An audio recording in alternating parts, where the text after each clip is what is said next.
ख्रिस्तामध्ये माझ्या प्रिय भाविकांनो, प्रभू येशू ख्रिस्ताने आपल्या शिष्यांना एका गोष्टीसाठी किंवा बाबीसाठी पाचारण केलेलं होतं. एक म्हणजे आपलं घरदार सोडून एका नवीन कौटुंबिक जीवन जगण्यासाठी, नवीन जीवनामध्ये प्रवेश करण्यासाठी.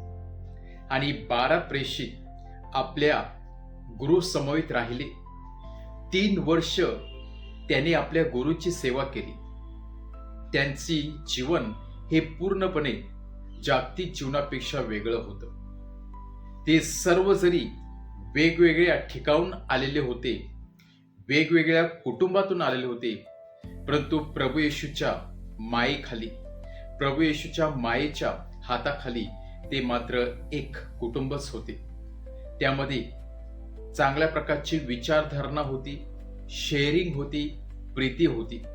आणि आपला गुरु प्रभू येशू ख्रिस्त याने आपल्या शिष्यांना सर्व काही योग्य प्रकारे शिकवलेलं होतं की एकत्र बसणे, एकत्र प्रार्थना करणे, एकत्र जेवणे, एकत्र कार्य करणे, सेवा कार्य करणे.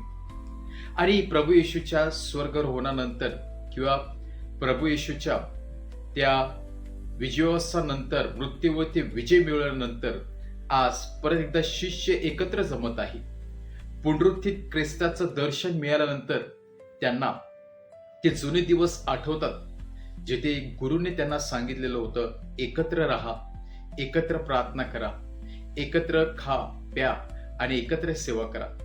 आणि म्हणूनच आजच्या पहिल्या वाचनामध्ये आपण ऐकत आहोत की पहिले ख्रिश्चन लोक, म्हणजेच पहिले प्रेषित शिष्य आणि जे जे व्यक्ती प्रभूच्या शिष्याच्या पावलावरती पाऊल ठेवून प्रभू येशू ख्रिस्ताला पाचारण करत होते, त्याच्या मागे जात होते, ते सर्व एकाच मताचे होते.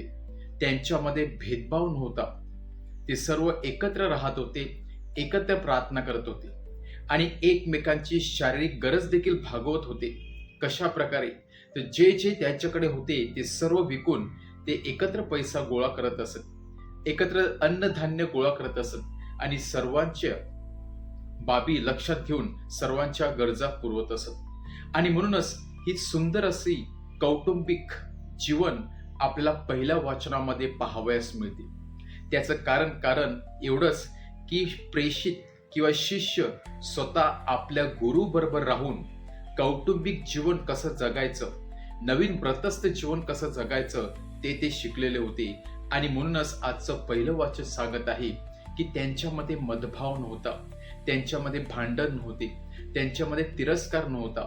जरी वेगवेगळ्या ठिकाणाहून शिष्य आलेले होते तरी ते एकत्र राहत होते आणि आपल्या वागण्याद्वारे, आपल्या कृतीद्वारे, आपल्या सेवेद्वारे, प्रार्थनेद्वारे आणि एकत्रित जीवन जगून ते एक नवीन साक्ष जगाला देत होते.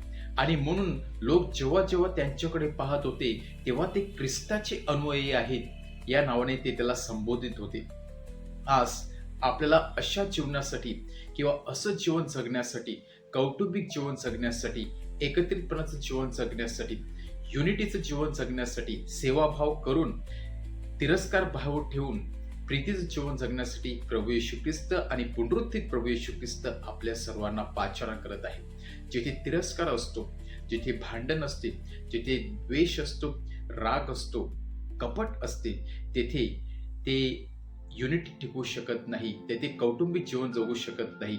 आणि म्हणून जर आपला चांगल्या प्रकारे जीवन जगायचं असेल, जर आपला नेहमीप्रमाणे आपल्यामधील जी युनिटी आहे ती शेवटपर्यंत टिकवायचं असेल तर या गोष्टीला आपण बाहेर काढलं पाहिजे.